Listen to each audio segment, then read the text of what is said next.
Being the first booster pack released, Euroforce features 3 maps that can be fought out with 16 and 32 players, 2 new tanks, 1 aircraft, 1 chopper, and 7 new guns, 1 for each kit. On top of that, you'll also get EU banners raised on your flagpoles, and some new pre-recorded voice messages supporting French, German, and a few other hard to define accents. Try to picture having both Arnold Schwarzenegger and Jack Clauser on your squad, and you'll have a pretty good idea of what it's like.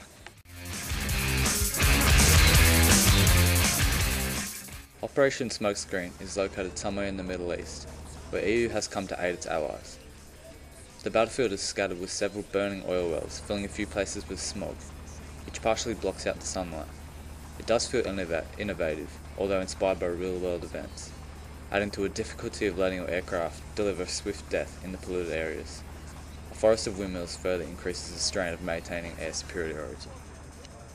Great Wall is the only Chinese map in Euroforce. As the name suggests, the Great Wall of China is crucial to the outcome of most battles on this map, which can only be described as immense. The EU forces start out in the north of the map, and their Chinese counterparts in the south part, only divided by the wall itself.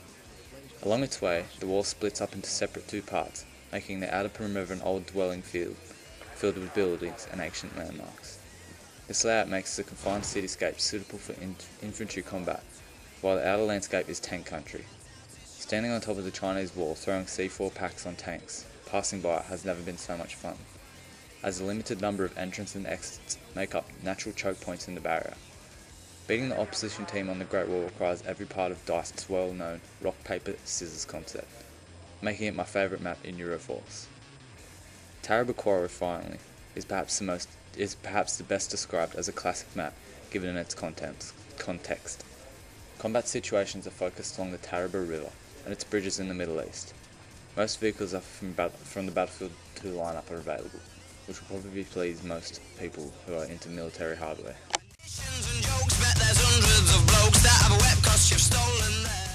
The new vehicles all feel somewhat dull.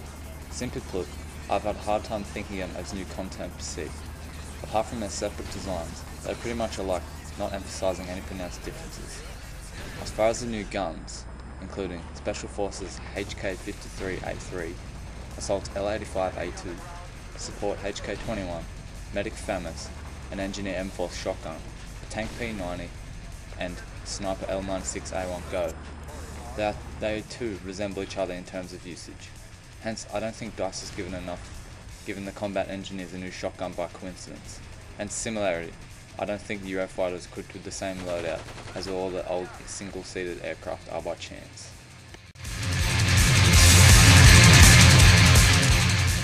It is kind of hard to speculate whether or not Euroforce will justify its $10 price tag.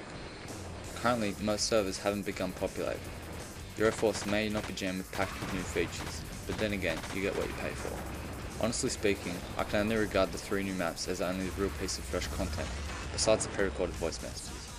However, you most likely do fine without Arnold or Jax by your side. The low price and the sheer convenience of ordering the booster pack do, however, speak in favour of Euroforce. If you're willing to spare a lunch hour at your cafe of choice, Euroforce may turn out to be a good investment after all, provided the servers begin filling up with more recruits. Thank you for listening to my review, and once again, I'll see you on the battlefield.